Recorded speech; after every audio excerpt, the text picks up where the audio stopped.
Bonjour, c'est Atma d'Objectif TOEIC B2. Je suis ravie de vous retrouver pour le premier jour de mon défi 30 jours. Alors pour rappel, je me suis fixé comme défi de publier une vidéo par jour pendant ces 30 prochains jours.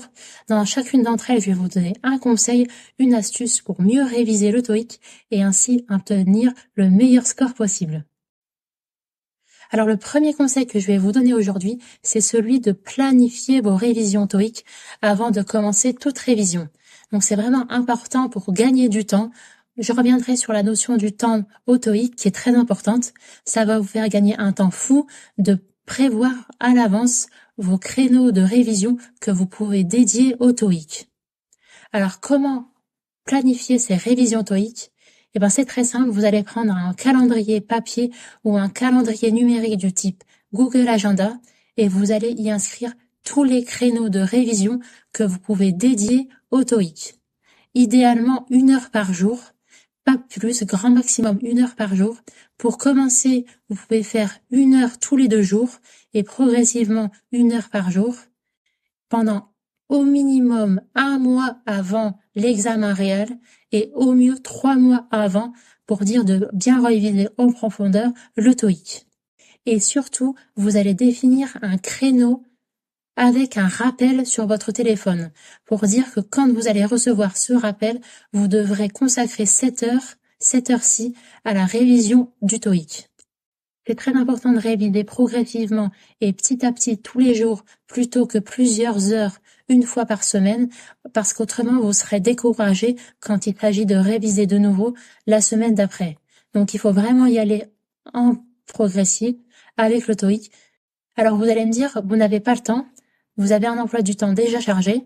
Alors déjà 2 choses, il faut vraiment vous poser la question de savoir pourquoi vous passez le TOEIC, quelle est la raison pour laquelle vous allez le passer. En général, c'est pour valider un diplôme ou obtenir un emploi.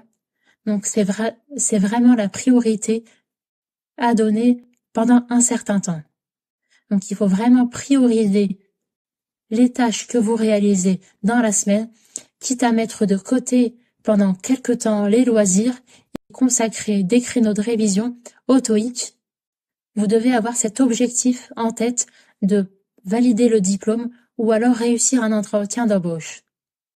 Et d'ailleurs, la deuxième chose, c'est vous pouvez commencer par essayer de rentabiliser tout le temps masqué, le temps qui est de toute façon perdu par exemple dans les transports en commun.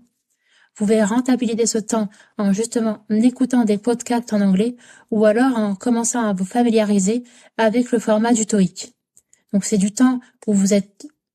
Et d'ailleurs, pour démarrer en douceur, vous êtes libre de télécharger mon kit de démarrage au TOEIC où justement, j'ai dans cet e-book 7 fiches de synthèse qui correspondent aux 7 sous-parties du TOEIC, tout ce que vous devez savoir sur toutes les sous-parties du TOEIC et mes 7 règles de grammaire essentielles à connaître pour mieux aborder le TOEIC. Et en bonus du bonus, recevez mon hack ultime pour réussir et optimiser vos points au mieux dans la partie 5 et 6 du TOEIC.